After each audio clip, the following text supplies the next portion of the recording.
When did you think you could get to this point, Dan, as a team? Was there any time during the season? Or? I would say in the non-conference. What did you see? Obviously, in the PKI, and then even, like going on the road to Florida back when they were going to be at least a bubble team until they lost their center, and we played in such impressive fashion, and even Oklahoma State at home, they were, with Avery in there, Avery Anderson, they were a tournament team, right? And we kind of handled those two teams and then handled all the big non-conference games. I think that's, even when we went through the tough stretch in league play, we knew again once we got to the more non-conference type of opponents that we could do it. Dan, when you first stepped on that podium as head coach, this was kind of the goal to rebuild UConn to where it was. In terms of timetable, in terms of getting to where this program is, obviously you're where you wanted to be. Is the timetable right? And is it a comeback, or is this program just where it always should be? Yeah, well, I'll say this. Back when I took the job, it was a different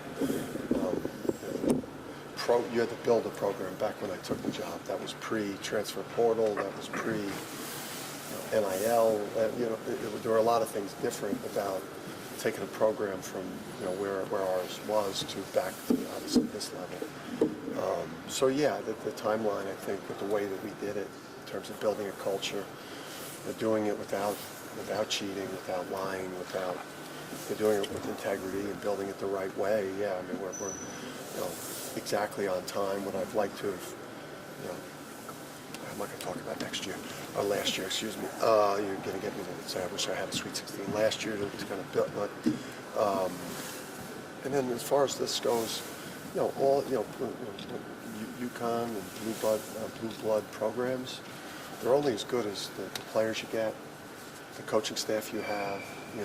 Having an incredible brand, it's great because that means you have a huge fan base, and generally there's going to be a pretty good commitment in terms of resources. But if you don't have the right people, if I don't have the right coaching staff, if you don't have the right head coach, the right assistants, and the right type of players, being a blue blood doesn't.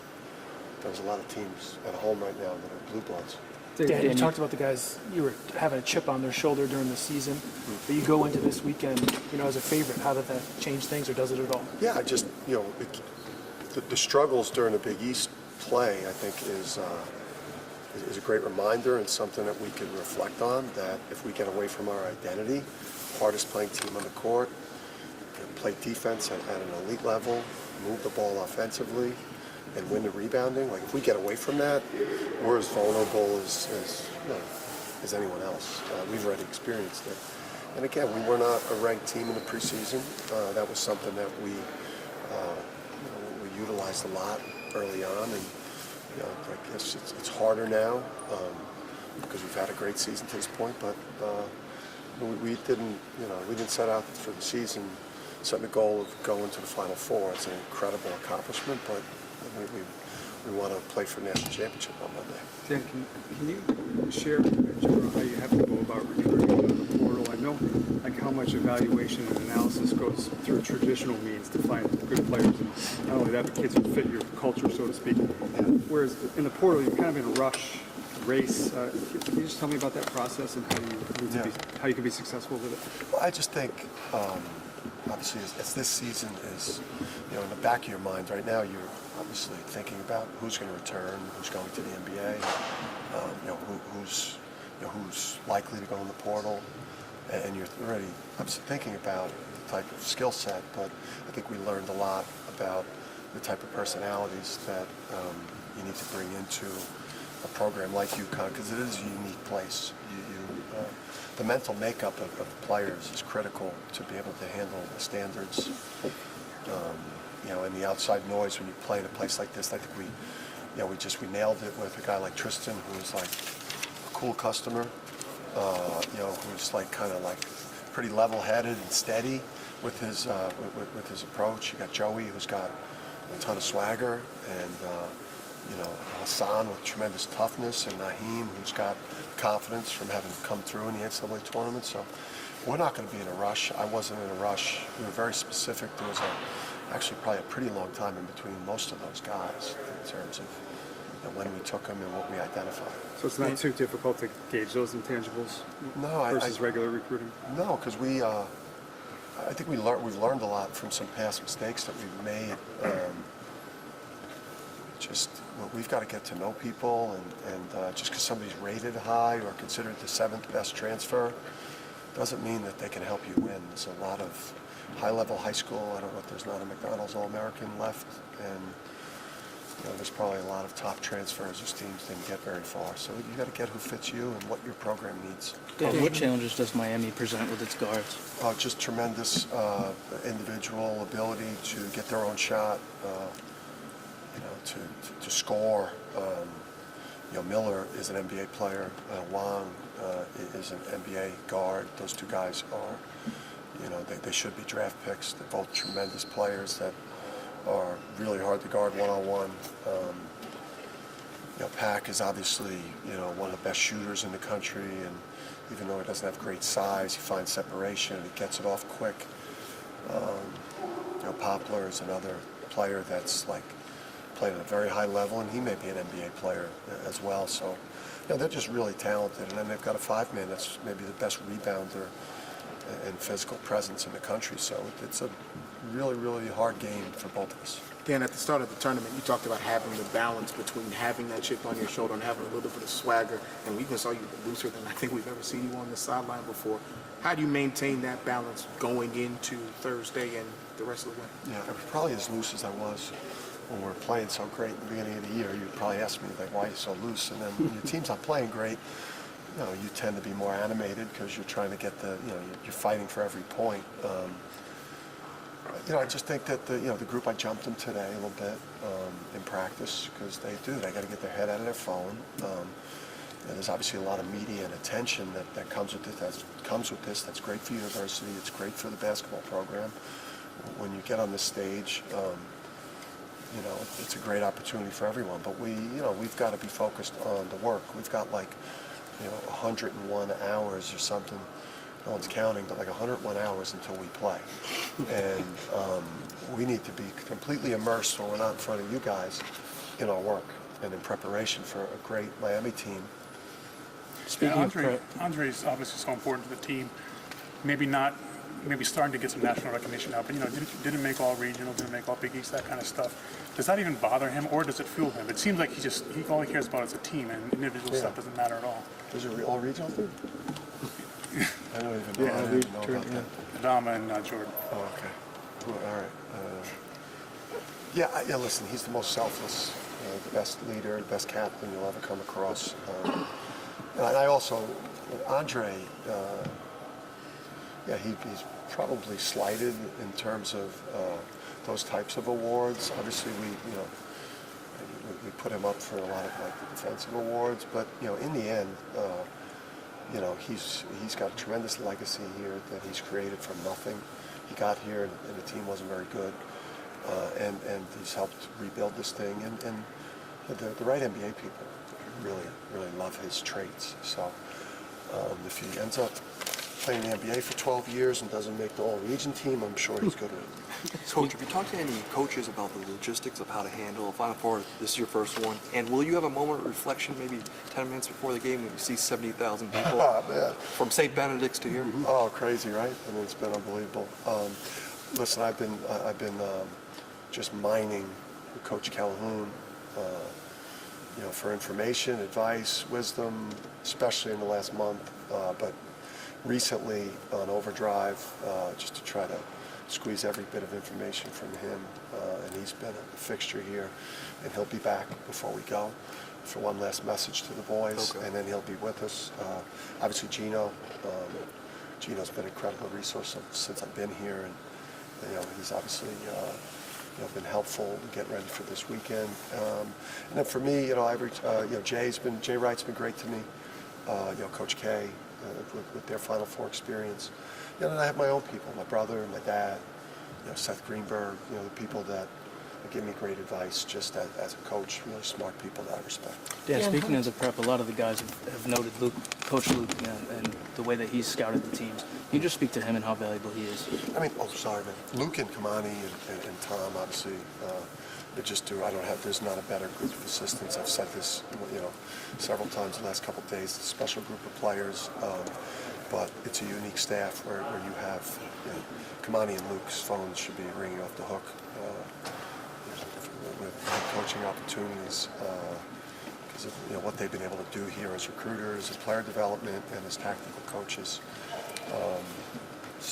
And Luke's a brilliant basketball guy. These guys they're brilliant coaches. This is kind of a reward, obviously, for you guys for what you've done so far. But how much is also a reward for the families? Because obviously they started taking them to practice whenever. We talked about that in Vegas. Not just that it was the players, families, which is they've sacrificed so much to get us all here. Our wives, our parents, our grandmothers. But then also you accumulate a lot of other folks along the way.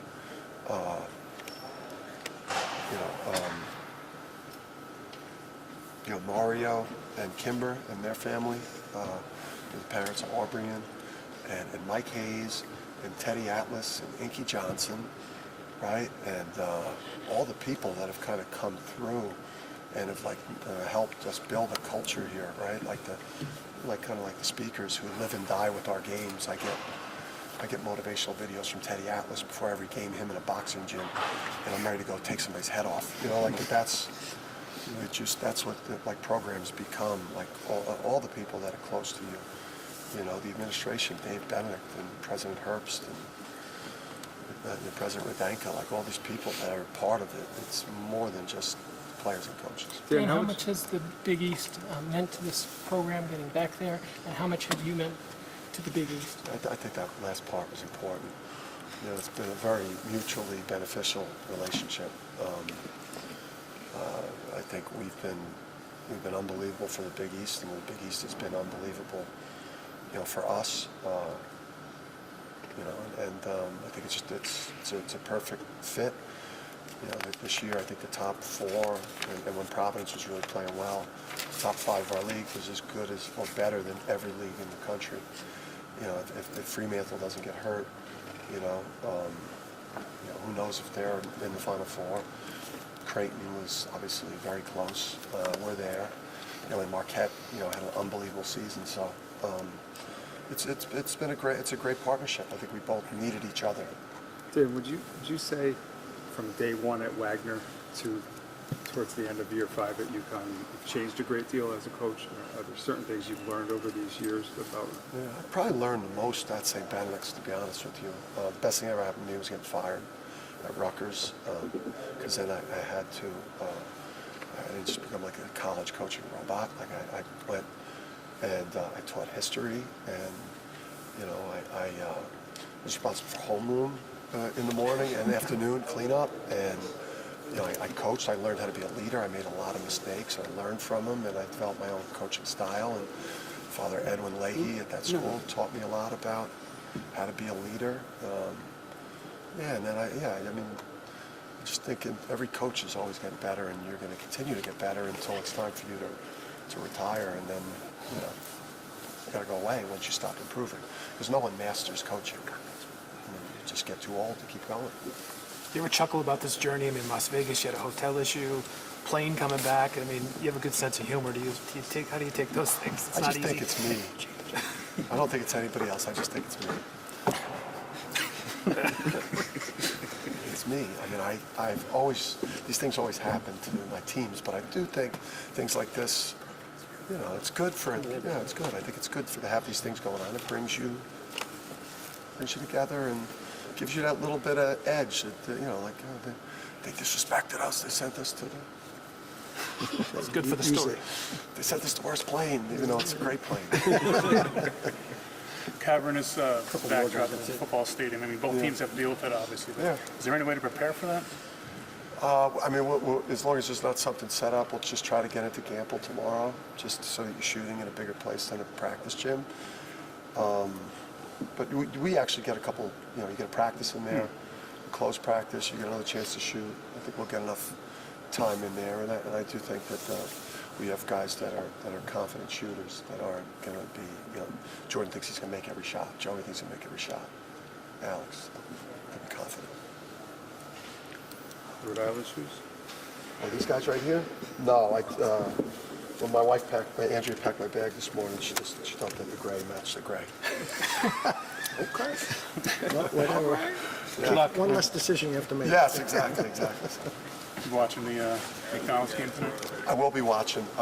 Steph, unbelievable in the scrimmage. I don't know if I could put him in first night dunk after last night's. I didn't see it. He had problems in the dunk. I just think he strategically made some mistakes. He tried to go off the backboard first, which now you're relying on another person to help you. You know, I don't think he had great strategy with his dunk contest thing. But more importantly, he's been great. People are raving about him this week. So, yeah, I mean that's. And the fact he's in Houston is pretty cool. Did Bronny win the dunk contest? Once I saw Steph's second dunk, Oh, I moved on. Is Phil's last hurrah? You going to keep bringing it back next year? Is Phil, the run back with Phil, I think, I don't know. Phil's going to need a lot of money. Yeah, he's going to want to renegotiate after the last couple of weeks. His job went, I mean, it's hard enough dealing with you guys. But now he's had a whole avalanche to deal with here, so.